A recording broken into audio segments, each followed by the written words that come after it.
So that's how it is, I thought to myself. The stronger the members of the group, the higher the level of the group.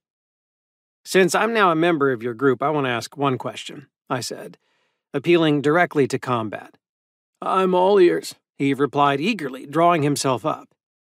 Explain why every time I visit your office there are at least 10 people here, but only you or Fedya ever speak to me. You mean them? He asked, nodding in the direction of the soldiers sitting at the table. That's easily explained. I forbade them from talking to you. Combat and Fedya smiled. Pretty much what I was expecting. Why? I asked. How should I put it? Combat thought for a moment about how best to explain. Let's take, for example, Mikhail. He nodded to indicate a toned elderly man. Our signals man. He's the most senior in his group, and he's responsible for gathering information. Mikhail served in the army for 25 years and has a rugged temper. Especially with young new recruits. He might consider you one of them, which you might not like, and that might cause infighting and spilled blood. As you already know, I value you as a key man, and if possible, I won't meddle in your affairs. A very wise decision, I said after a moment's thought. May it remain that way. I'm satisfied with everything so far. I understand, said Combat, exhaling, and smiling in such a way I couldn't tell if it was actually a sneer.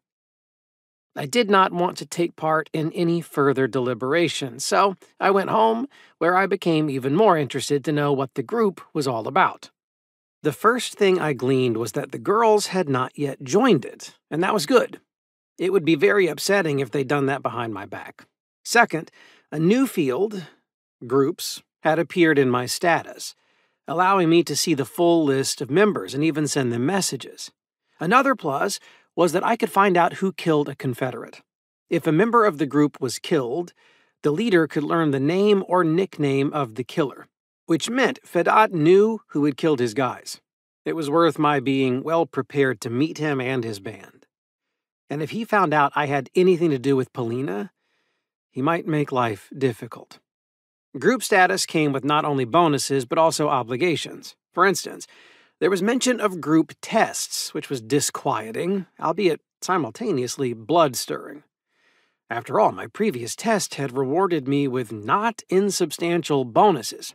Screw obligations.